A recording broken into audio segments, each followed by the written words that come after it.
How is everyone doing? Good. Good event so far? Oh yeah. Yeah. Yeah, a lot of web stuff. I/O used to be like a lot about Android, and the web people would complain all the time that it was pretty much all like an Android event. But it seems like they mixed things up pretty good so far. Yeah, which is good. There's not a ton of new stuff coming out in Android, but still some decent, exciting stuff. I'll just give it one more minute and see who else shows up, and then I'll get started.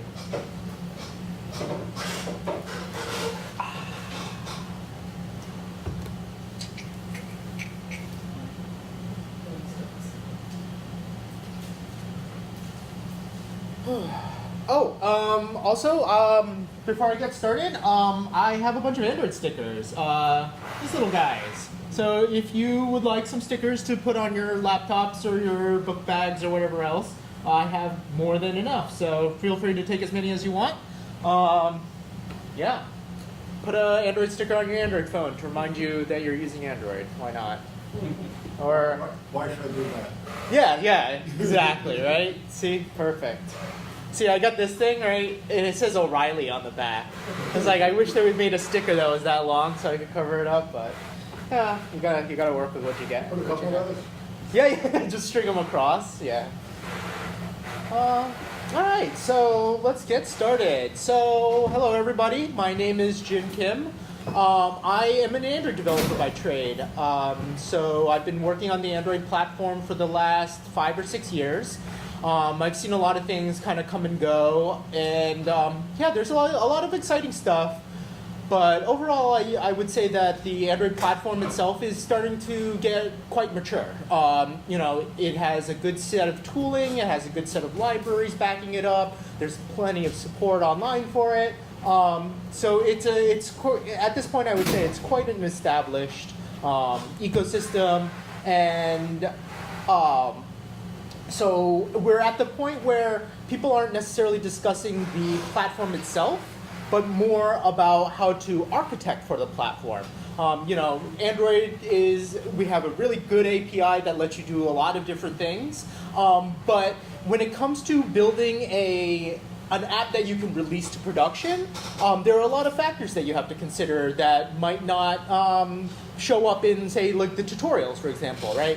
How many of you guys are Android developers, by the way? Okay, so a few of you.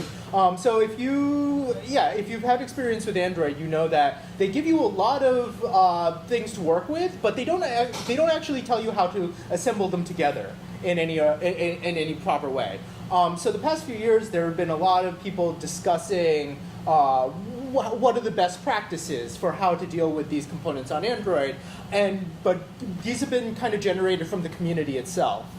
There hasn't been a lot of guidance from the Android team at Google itself, and rightly so. I mean, their key interest is providing the APIs to people and not necessarily dictating how people should be writing their apps. But we're at a point where people have been asking the platform people at Google, what should they be doing? What makes sense for the platform? What is optimized?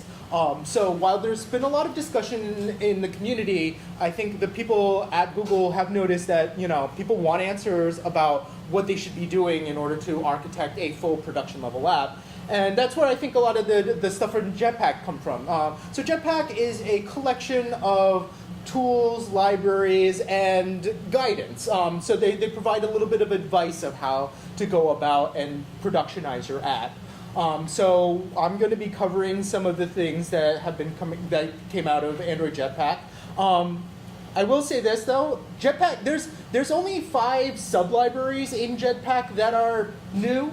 The rest of them have existed in the Android platform for a while. It's just that they're kind of repackaging them as a way to say to developers, like, this is kind of what things should look like in your apps. So yeah, that is what I will be discussing today.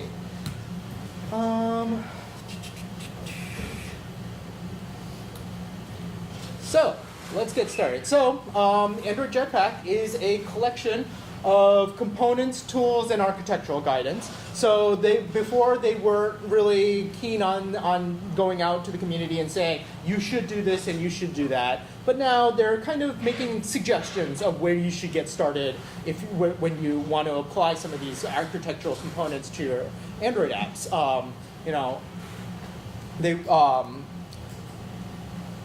They usually, their most documentation that you find for APIs, they'll just go into what the methods and all of that stuff does. But they generally will not tell you how to fit it into the general architecture of your app. But they are starting to do that now, because I feel like some of the frustration that people have had with the Android platform is because they were given this set of tools and they ran with them, and then they immediately ran into some sort of roadblock where it didn't work in a specific situation. So as a response to that, that might be why they're starting to provide a little bit more advice or general concepts that you can use in order to help build out your apps. If you are familiar with the support library, this is kind of like the latest iteration of the support library. If you have been doing Android stuff long enough, you'll remember way back when they introduced fragments as something that, in order to bridge the gap between phones and tablets. This was a few years ago. This was around Android 2.3, 4.0, so this was a few years back. But they ran into this issue where they wanted to give you a way to have two screens side by side on a tablet, right? But the architecture at that time didn't allow for that. You couldn't have two screens next to each other talking to each other. So they introduced this other thing called fragments, which was to help with that issue. But then backwards compatibility became an issue. It would be available the fragments ability would be available for certain APIs and above. But then what do you do if you have an older device? Well, so they introduced this support library which enabled you to use some of the newer things, and they would be backwards compatible on older phones. So it was basically a set of tools that you would use in order to make sure that whatever components that you used in the future would also be backwards compatible. And they've kept that idea with Android Jetpack. Everything in Jetpack should be compatible for about 95% of users, so that's Android 4.4 and above is covered. And yeah, that covers about 95% of the population that are using Android phones. So if you target all of your stuff on, if you're using the Jetpack libraries, you will basically get that out of the box, that backwards compatibility. So you don't have to worry about alienating, users that might be on a older phone or a less capable phone. That doesn't really matter, which is good for us app developers. The Android space is very wide open. There's a wide range of devices, so being able to just code one code base without a lot of extra conditionals for certain situations really helps reduce the workload on Android developers. Last year at I/O, they introduced this thing called architecture components. Architecture components are, so on the next slide I'll show you a chart of how this all fits together. But architecture components was announced last year and included a lot of these architectural components that we see in Jetpack now. Jetpack seems to be kind of like a rebranding of the whole thing and kind of creating another system. So some things that are important to know with Jetpack is that it's optional. So Jetpack, you don't necessarily have to use these components. So some of the stuff that I am going to be showing you today, it's not like a new capability per se. It's just that people kind of developed how they wanted to architect their apps on their own and kind of figured out good best practices following some things like Uncle Bob's clean architecture principles. And so you can sort of build your apps quicker, I would say. Like it's a lot nicer because you have all of these components available to you up front, and you're not writing these components from scratch. So that's one of the things to consider when you're thinking about Jetpack. It's really a collection of libraries. None of it is all that new, but it is sort of a way to guide people and newer developers into how they can go about making a production level app. So let's take a look at what the Android Jetpack ecosystem looks like. So as you can see, it's divided up into 4 sections: architecture, behavior, foundation, and UI. So the architecture stuff has mainly to deal with how to manage the flow of data within your app, and how to have components that do specific things so that it's nice and modular, right? If you want to swap out any part of your app, you can with minimal effort. But then it also provides you a way so that if you are trying to get from your so pretend that you have an average an average mobile app that goes out to the network, fetches some data and displays it on your screen, and then when you interact with it, it sends information back up. So your data is flowing from the network all the way through your app, and then once it gets through your app, it also sends information back out. So there's a huge chain of events that happen, and if they're not coordinated correctly, that's where you run into bugs. That's where you run into errors and strange occurrences. So that's what the architecture section should help out with. The foundation, so a lot of the stuff that is in the foundation is more like core Android. They don't necessarily belong in the core libraries, but they are almost as useful, but they are continuously growing and expanding. So you'll see that in the foundation section, we have app compatibility, which is useful for when you're targeting older devices with newer features. Like if you use app compatibility, for example, to maintain compatibility with older phones, that is something that is in the foundation. And so test is also falls under the foundation section as well, because testing is very important, but there's a lot of new libraries that come out in the testing world, and those will kind of fall under the foundation category. UI, so an interesting thing to know about the UI section of the Android Jetpack, a lot of the auto, the TV, the wear, the kind of non-traditional, so most people when they're programming on the Android platform, they're aiming for phones and tablets. But Android works on a wide variety of devices as well nowadays, and so they've put some of those into the UI components of Jetpack. Really, there's nothing that's different about those platforms, like the watch and the TV. It's all using the same Android components underneath. It's really just what the user is interacting at the end that really changes. So a lot of those things are just really differences in UI. So that's why you'll see a lot of those kind of things, those kind of non-traditional devices show up in that category. And then on the bottom right, last but not least, we have behavior. So we have ways that we want our users to interact with our application. So for example, notifications or download manager, media and playback, things that are not necessarily things that you want to necessarily put in a core library, but things that people commonly use when they are interacting with your apps. So today I'm not going to be going, there's an awful lot of stuff here, and I highly suggest if you are interested in this to take a look at all the different options that they give you. Today I'm only going to be going over some of the ones that I've been using pretty frequently at work or on my personal projects. So from all of these, so today I'll be focusing in on the view models, which is a way of method that you can use to architect your views and your data together. I will also be talking about the new navigation library. Yeah, you can see that there's new next to some of them. So there have been a couple added libraries in, but the vast majority of these have kind of existed for a while and are just getting kind of repackaged. So navigation, view models, and text are the three that I think are probably the most important for your general Android developer. A lot of these other ones are a little bit more situational, but I feel like those three. So we're going to be talking about those three mainly.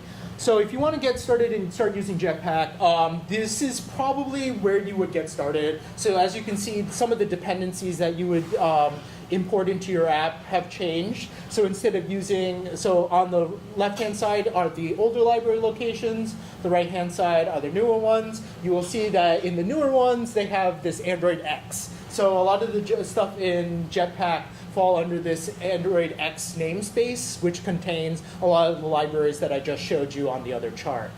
So if you're, this is actually kind of important when you're doing Google searches. If you, for example, if you type in just the name of the class, you will most likely find the older version of the class because that's what shows up on Stack Overview flow. That's what's been documented and talked about a lot more. So if you want to find out how the newer stuff works differently, I would highly suggest that you type in Android X as well as the class name, just so you get the specific new versions of it when you do look up the documentation. So these are the 5 components that were updated as of I/O 2018. The first one is a Work Manager. Work Manager had its alpha release. Work Manager is a way for you to do asynchronous tasks in a lot easier way.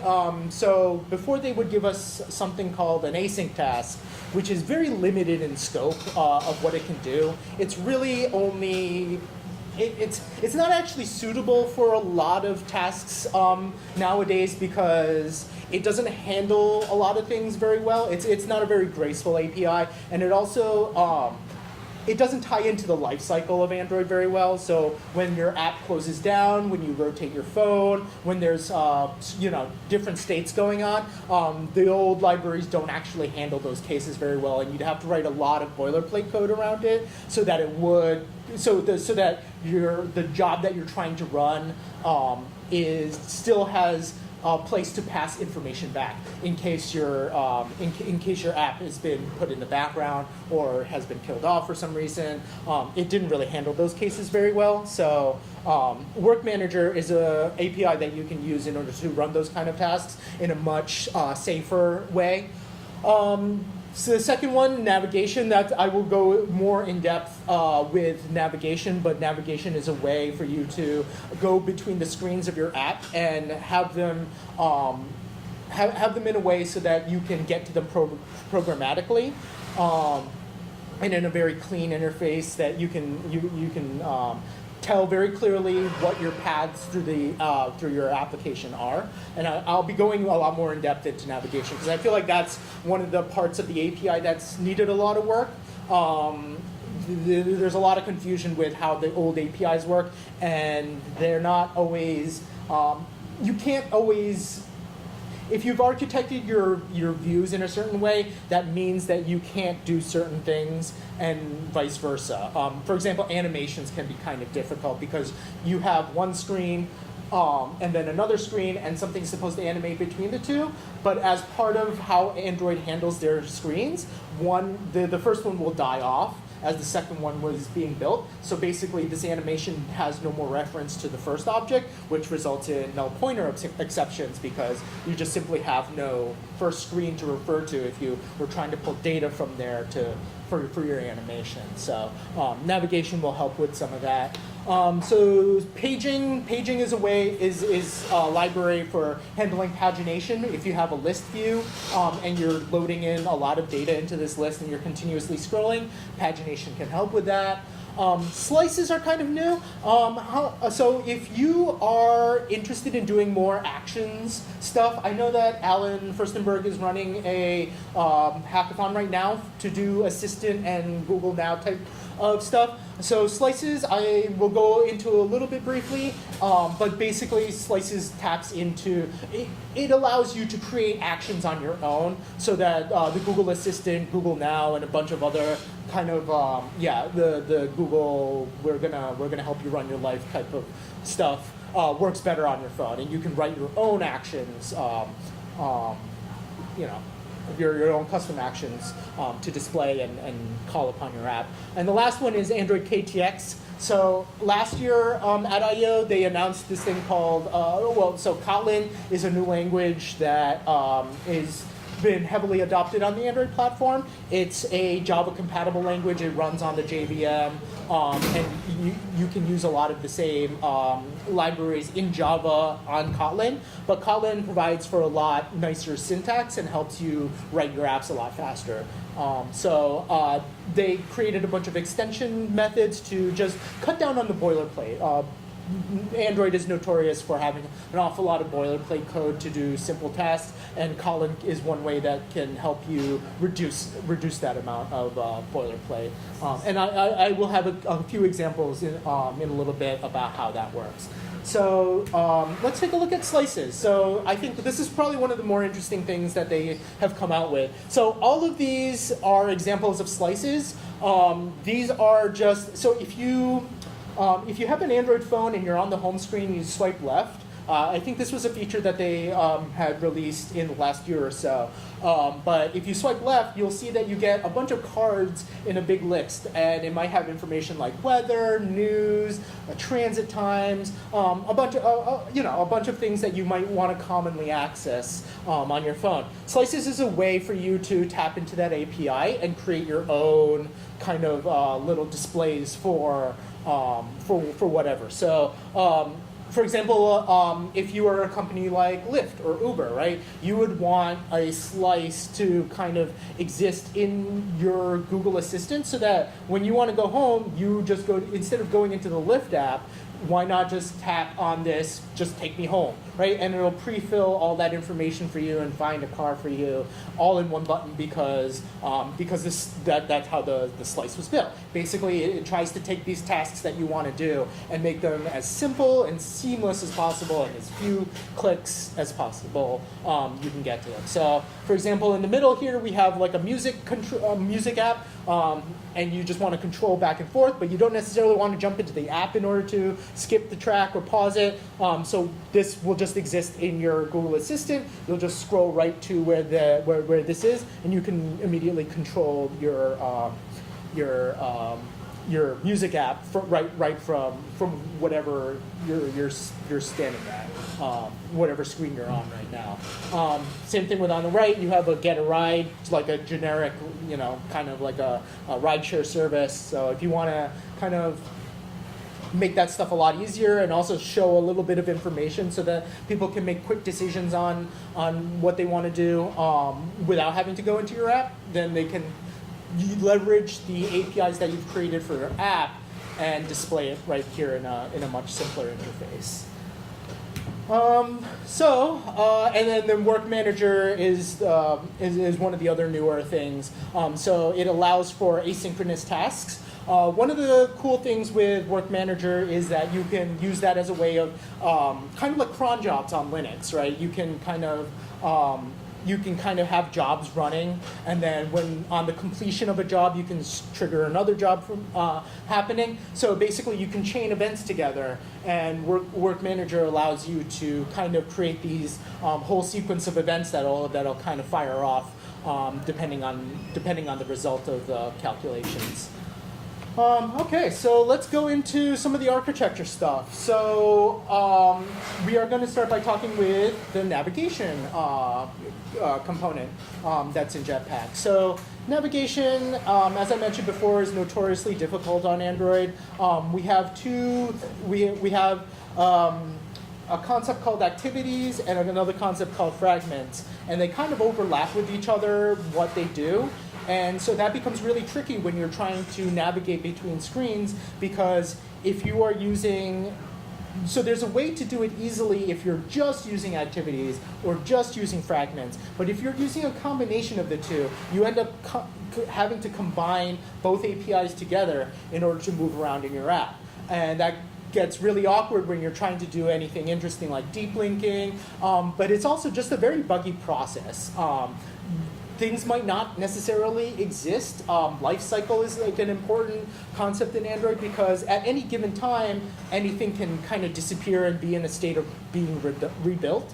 And whenever you get into that kind of a point, it becomes really difficult to debug what's going on with your app because, well, if object A didn't exist, if it doesn't exist at some point, you're going to have to react to that. And so that also just adds a lot more code in which you're just trying to handle all of these events that come up when you really shouldn't have to.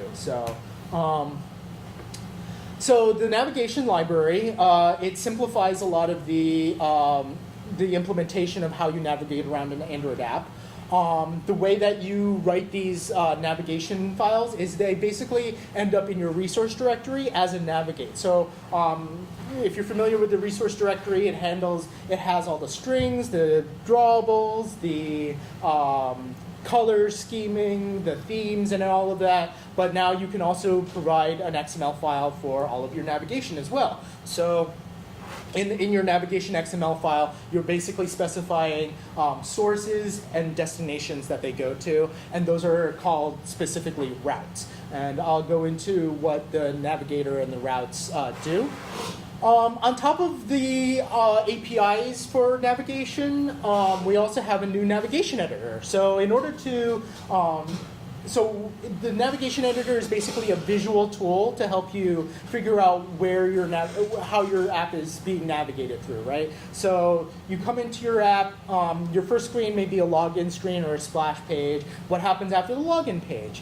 Maybe you have two separate logins depending on what kind of login they have, right? Maybe you have one that's admin, one that's plain user. You can kind of configure all of that and how it works in this navigation editor. And it's a visual tool. You don't have to write the XML by hand. You can if you want to, but it's a lot like layouts. You can choose either or to either use to type it all out in XML or to use the visual editor and just build your XML files that way. And the final thing with navigation that I'll talk about is deep linking. So deep linking is a way to just jump to a specific point in your app without having to go through the other screens. So you'll see this a lot with, for example, shopping baskets. When you are in a different app, that app is saying, oh, you should buy this, right? And they provide you a link. So you click on the link and it takes you to the Amazon app, for example. But it takes you to the Amazon app to the basket page where the item is already put into your basket, right? Deep linking is a way that you can tell the other app, just jump to the basket screen with this information filled out, and then the user can continue along with whatever the rest of the task that they're trying to do.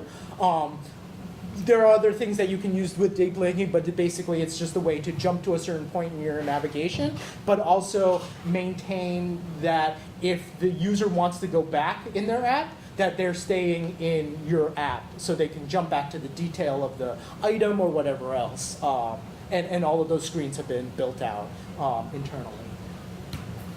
So if we want to use the new navigation manager, there are a couple principles of navigation that Google highly recommends that you follow in order to use this. There was a lot of confusion before about how different UI components would operate. For example, like the back button is kind of a contentious point. On iPhone, it does a different thing. On Android, it does a completely different thing. But users have expectations of what the buttons on screen do, especially if they're common buttons that are used across the app. So these are a set of guidelines that you want to follow if you want to implement proper navigation and use these new navigation tools in your app. So the first one is that your app has a definitive entry point, right? For a lot of apps, this is going to be like a splash page that just introduces your app, or it's going to be like a login page, right? So you're going to have that initial entry point that you're going to enter in no matter what. And that's the beginning of your navigation route that you're generating. The second principle is that all of this is handled by a stack, right? So if you remember how a stack works, there's pretty much two operations that you care about: pushing and popping. Pushing means you put something on it. Popping means you take the top thing off and just and get rid of it, right? Or consume it in some sort of way. So so that when you're using navigation and when you want to think about how you're navigating around, code-wise, you're actually operating on a common stack that you have full control over the top item whether or not you push something on it or pop something off. Those are basically the only things that you're going to really have to worry about. So the next two principles have to do with the kind of the expectation that I was talking about how the buttons, the top left corner button in particular works. So for example, should a back button take you out of the app? Right? That's kind of up to, it used to be up to the developer or the designer to figure out how that works. But with the navigation model that we're using now, they basically want the up and the back button to be the same. And the up button never kicks you out of the app. The up button will always bring you to your parent screen, but it'll never boot you out completely out of the app, because that would kind of, it breaks the navigation in a way, because you're kind of telling it to quit, and that's not exactly a route through your app. And the final one has to do with deep linking. So deep linking is a way that you can get to any destination in your app, but you should also have that stack available like you went through. So if you go back to the example I was giving with the basket, there's two ways you can get there. You can either deep link directly into the basket, or you could just go through the app and manually grab the item, put it in your cart, and then you'd end up in the basket. So there's two different ways to get there, but you get the same result no matter what. And then all the screens that you would have had to go through to get there also exist when you use deep linking to just jump directly to that item. So now that we have these principles of navigation, let's see how we can use them in practice. So this is a screenshot of the new navigation editor. This is right in Android Studio, and you'll notice, so there's three parts of this screen. There's the attributes on the right-hand side, there's your sources and destinations on the left-hand side, and in the middle, this is where you construct all the routes through your app. So in this case here, this is just a simple game app, and you can see on the left-hand side, that is the common entry point that they have. And depending on different conditions of your navigation, you will hit these different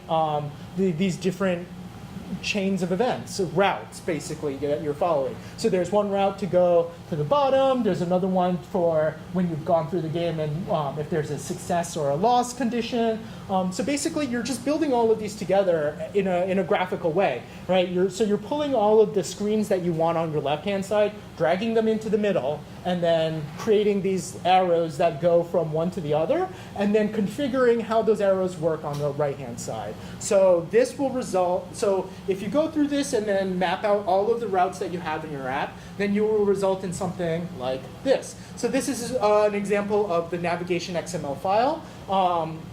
It has a top-level navigation item, and then you will see inside that we have we have two different fragments. We have a blank fragment 1 and we have a blank fragment 2.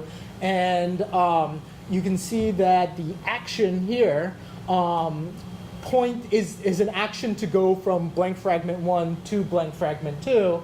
And you'll see that there's a destination screen to go to with that action. So this is kind of what is going to get generated from that navigation editor. But you can also modify these files yourselves if you ever feel the need to. Sometimes it's just easier to go into your XML layout and see how everything is built out in a non-visual way. And then, if you want to access some of these navigation functions in your code itself, you can get an instance of the navigation controller, and in that navigation controller, so let's take a look at the top example. When something is clicked, we basically want to go to the next screen. We want to navigate to the next fragment. So in the onClick for that, we're going to grab the navigation controller, .navigate, so you will use the .navigate method pretty frequently. That basically just tells it to grab one of those navigation routes that you have built, and basically you pass in the ID of that route that you have just generated, and then that will just start up the next screen and bring you to the next screen. The middle one is just the Kotlin version of the top one. As you can see, the Kotlin one is a little bit shorter than the top one. It uses a lot of has a lot of nice syntax.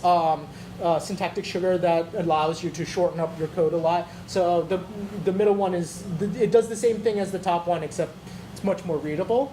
And if you want to do this as a button click listener, there is already a default create, navigate, on click listener, which will even shorten your which will shorten your code even more, because that's just a very, very common use case where you click on a button and it'll take you to a new screen. So they gave us a convenience function to handle that.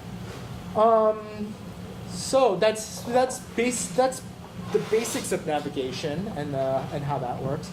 So the next thing that I want to talk to you guys about is view models. So view models are, so it's an architect, so to take us a little step back of what from the view models that are in the Jetpack system. So view models actually are just an architectural pattern that people use. Web uses it, mobile uses it, desktop apps can use it.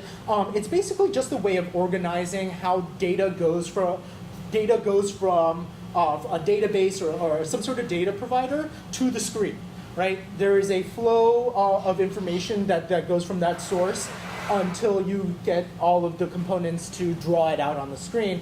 And you want to build it in a certain way to handle some of the constraints of the platform.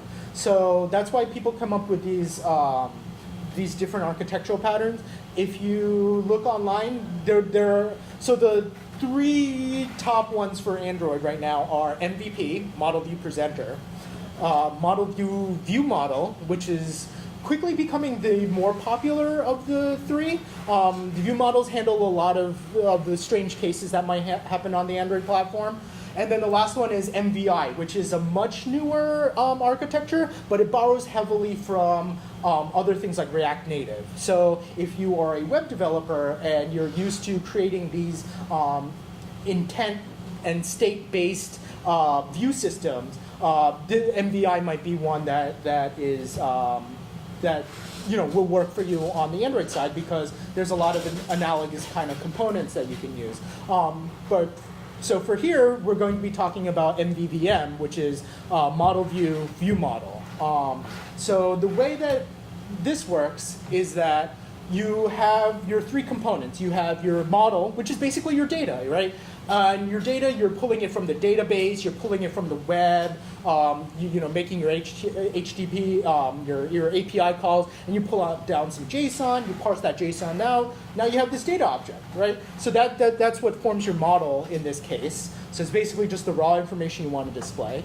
Then you have your view. Your view is your activity or your fragment where you're drawing all of this stuff out. So this is the actual screen that you're going to be looking at with all the images, the text views, the layouts, all of that. So those are going to be in your view layer, right? So you have your data and then your view, and then something has to sit in the middle of it in order to tell, something has changed on the model. Let's send that to the view. Somebody clicked on something in the view. Let's send that to the something, and then that gets sent to the model as an update to some piece of data, right? So that's where the concept of view models come in, right? It's something that sits in between the screen that you want to look at and the data that you just pulled down from the internet or from your database. So if you look at the diagram at the bottom here, if we go back to my example of where you have your screen and your view, and then you have the view model sitting in between. So the model and the view model are going to continuously talk to each other. If something updates on the model, if there is a change in the data, the view model will receive that change, and then the view model will tell the view that it should update using this new data, right? And then same thing happens if somebody clicks on something, the view model will pick up on that click or the change or whatever, and send that signal to the model to say, hey, model, update whatever data you have with the one that we're just sending you. So one interesting thing to note about the diagram on the bottom is that, so whenever you have an architectural diagram like this, the fewer arrows you have in between things, the better. So MVP, Model View Presenter, used to have the view and the view model talking to each other directly. So it would be bidirectional. MVVM simplifies that even further and says the view is just a dumb listener for the view model. All it does is it just exists to sit there and listen to when the view model says, hey, update, and do other things. Yep. So then, so you're never actually going to be talking directly from the view back to the view model in this case. So there's a nice clear line of separation, and data only goes from the view model out to the view, so nothing ever should come back that way. So let's take a look at how this is implemented. On the left-hand side, you will see that we have basically a view model that is going to be loading users into a list, right? So on the left-hand side, you can see that you can ignore the stuff about the mutable live data. Live data is another Jetpack, a library that you use in order to pass these updates back and forth with each other, between the data and here. So when your users update, then the live data will pick up on that and bring it down.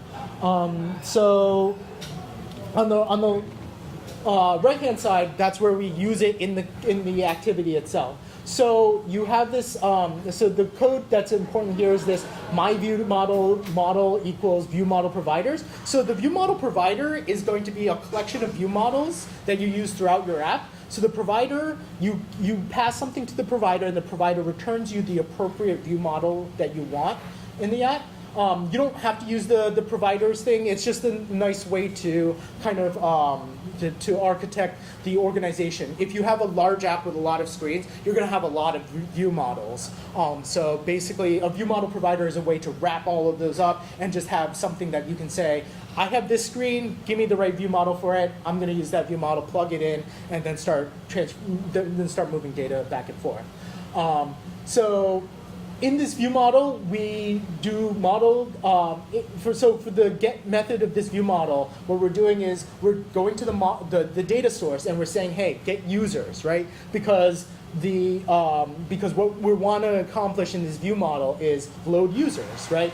So in order to load users, you have to go to your data source, get the new information, and then once you have that, then have the view update and set it all up. So this is an example of code of how a basic view model, view model architected app looks like, okay? So you have your view, which is the activity, and then you have the view model, and then your data lives somewhere else. So this diagram here kind of shows a little bit of that. This one might be confusing a little bit. There's a lot of stuff that I'm not going to necessarily go into. I mentioned the view model provider. Basically, that is just a way of giving you view models depending on what screen you're currently on. And then the important things to take a look at is this data source and the view model here. So you can see that your data source is going to be your network or your database, and then the view model has hooks into the data source itself so that it can grab everything. But then the data coming in from the UI controller, which updates the UI and picks up on events that you are running on your app, to contact the view model. So this is basic diagram of how the whole thing would sort of look like with the rest of the parts of your app that fetch the data. So one more thing that I will mention about this chart is that if you are serious about building a scalable data end of your app, you want to look into something called the repository pattern. The repository pattern basically takes, it doesn't matter what source of data you're using, whether or not it's network or a local database. It basically creates a mini API for you to say, to get that information into your view model. So for example, you can handle situations in which I want to see the latest of something. So I want to say I want to pull down the latest movies that I want to that are playing at the theater nearby, right? And so I'm going to run my app, pull down the first fresh data, and then I'm going to take that and put that into the into the local database. So then when the local so then next time I come into the app, if I don't have network, at least I have whatever's in the database, right? And then next time I do have network, I can update whatever's in my database from whatever's out on the network, and then that, in that way, the app itself doesn't really care whether or not there's network or not. You're still going to be able to get all the information that you're looking for. So here are just the 3 other libraries that might be useful for you. I'm not going to go too in depth with these, but these are just ways of helping move data from one end to the other. Live data, we saw in that previous example before. Live data is a way so that, for example, with the movie apps, with the movie list, if the theater updates their list, and all of a sudden there's a new movie, how do I know that there's a new movie? I can't go and keep asking them every 5 seconds if they have new information. But live data is a way for them to tell me, hey, there's an update. You might want to go fetch that information and update your screens. Paging is a way that you can use in order to help with pagination.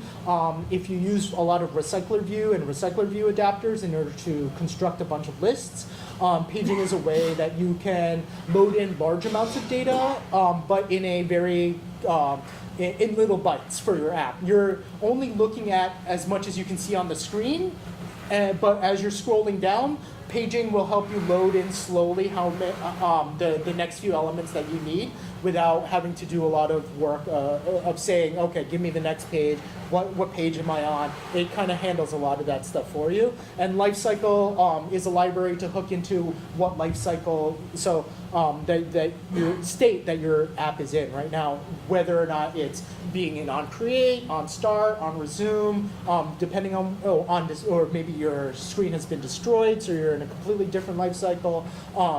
Basically, this is a way to hook into that, so you can say on certain lifecycle changes, do this to clean up. So yeah, if you are thinking about building an app, I would highly recommend using the navigation library, ViewModel library, and these 3 libraries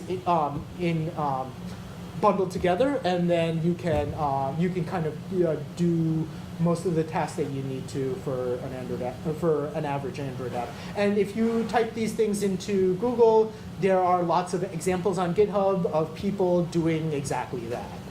So if you are confused on how to string all of these things together, check out some of those, and I'll have a couple links at the end about how that works. So I will quickly go through Foundation. So the reason what so this is the Android KTX library.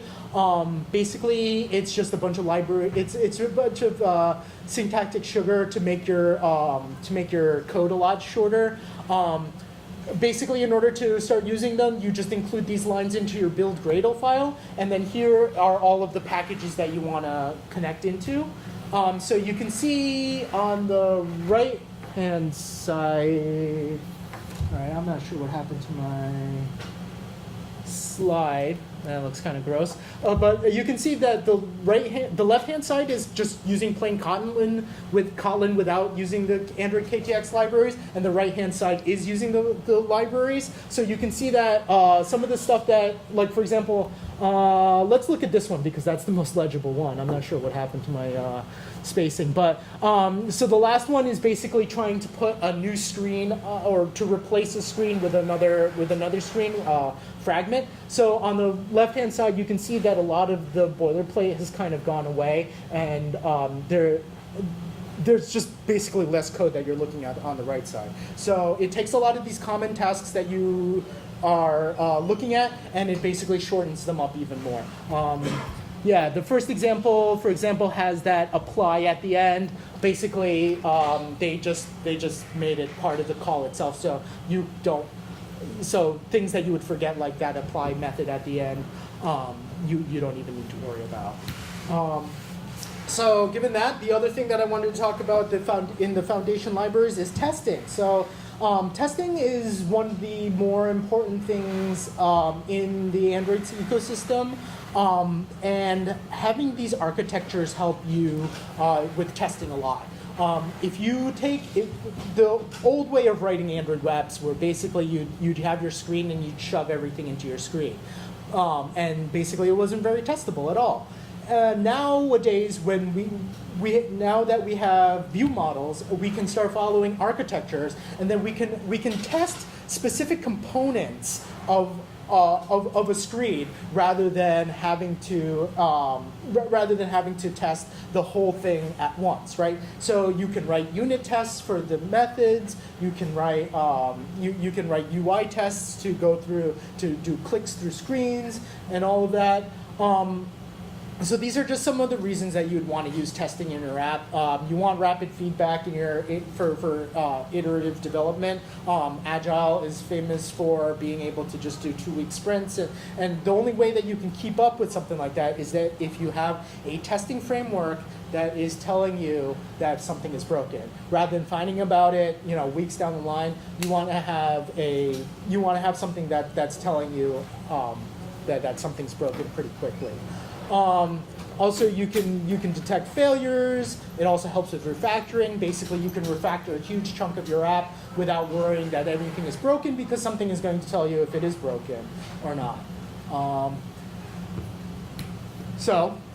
that you're convinced that everyone should be writing tests, let's take a look at the testing pyramid. So the testing pyramid is kind of famous in the testing world. This is how you kind of want to think about your tests as far as prioritizing them goes. It's not always easy to integrate writing tests as part of your development cycle. So even if you can't test the whole thing, maybe you can test some of it. So at the bottom of this chart here, we start with your unit tests, right? And your unit tests are basically just testing functions themselves and making sure that depending on what kind of input you pass in, that you're going to get the same results out every time. So unit tests are a good way to start. And it's a good way, and it's easy to kind of develop what your unit tests look like, because you're going to take basically every function, right, and you're going to just pass in whatever values that you think are going to pass and whatever values you think are going to fail, and then you just want to write your tests based around that. And I'll go into JUnit and some of the other tooling that you can use to do that. Integration tests fall in between that. So integration tests basically are when you combine unit tests together so that, you're usually calling one method and then another method and then another method, and then you want to make sure that the result of that string of method calls gives you the right results. So those are integration tests. And then at the top level, which are arguably the hardest type of tests to write, are your UI tests. And your UI tests will kind of follow the same scheme as your stories. If you if you're following the story model of designing an app, you will have use cases that your user will go through. Your UI tests at the top will basically follow your use cases, and you'll use those UI tests to test, a chain of events happening on your app. So the bottom, you'll see the number of tests. So you won't have that many UI tests because you won't have a lot of user interactions or user stories that you'll go through. But you'll have all of your unit tests. Your unit tests will take up most of the bulk of your testing because you want to just make sure that every method that you're going to be calling is going to work or not. So that's kind of the basic outline of testing. So in Android, you have two different types of tests. You have local tests, which are your unit tests. For that, we use JUnit for. We can also use Mockito to make fake objects to pass in. And then you have instrumentated tests, which are basically your UI tests, which require you to have an Android emulator running for those tests to run. So that's the difference. JUnit tests can be run locally on your machine, no problem. Instrumentated tests need an Android context of some sort, whether or not it's your emulator or your phone or whatever. It needs a place to run. And the locations, these two folder locations, those are where the tests will live. So if you ever wondered why there's two testing folders in your app layout, that's why. One does not need any dependencies to run, while the other one does. So JUnit is the most popular testing framework for Java. It's very well maintained, pretty easy to use. Mockito is a way for mocking test objects, so sometimes you need a fake object to pass in to see how your app will react. Mockito allows you to just build these out, save them off, and then feed them in while you're running the tests. So this is what a basic JUnit test looks like. This is just an email validator. it will go and take a string and say, hey, does this match what an email address looks like? And then returns back whether or not your method is working or not. So this is a basic test where it should say that that is a proper email address. So this is just one example of a unit test that you might write for your application. Here, this is an example of how Mockito can provide a fake object. So in Android, we use this context object a lot, which basically gets us in, context allows us access to the system. In this case, we're providing a mock context so that the testing suite can access those system components and then run tests on those.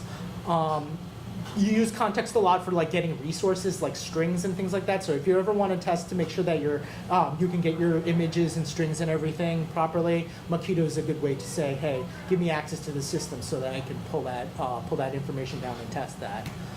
Instrumentation testing. So there's four things that are interesting here. Espresso is a language to test UI components. So you say like, click on this button here. Has my view changed? What's the data inside the view? It's those kind of tests, right? So, and then you can kind of string these tests together, for example, and say, I want to see that my checkout flow is working. If you have like an e-commerce app, so you add a product into your basket, then you click checkout, then you put in your credit card information. It should go through the entire system. It should be able to go through the entire process. So an espresso test will allow you to do that. Hamcrest is a library that provides matchers. It just expands on being able to pattern match on certain things, so that when you're testing something, you can say, instead of just saying, oh, is this equal to this? Is this equal to this? You can do a little bit more interesting conditional checking with Hamcrest. UI Automator, I actually haven't used this one that often. It's for cross-app UI testing in case that you have an app that communicates with another app, and then you want to make sure that that app returns the right information to you. You can use UI Automator in order to do that. And the Android JUnit runner is for configuring. It's basically the thing that will control all of your tests and will run them for you. So if you want to configure anything special, your Android JUnit runner will be the place that you do that. This is just a basic example here of Espresso Hamcrest. So, yep. You're about 10 minutes over. I'm just wrapping this up. This is the last. So here are some resources. We will post these slides up on the internet somewhere, right, Ava? Yeah. So here are just a couple references that you can use that I was using to build this. And thank you very much. I hope that is that covers most of what you should use in Android. Thank you. And I'll be around if you have any questions or whatnot. Boston Android is my meetup group. Yeah. Thank you. So we're going to post the slide.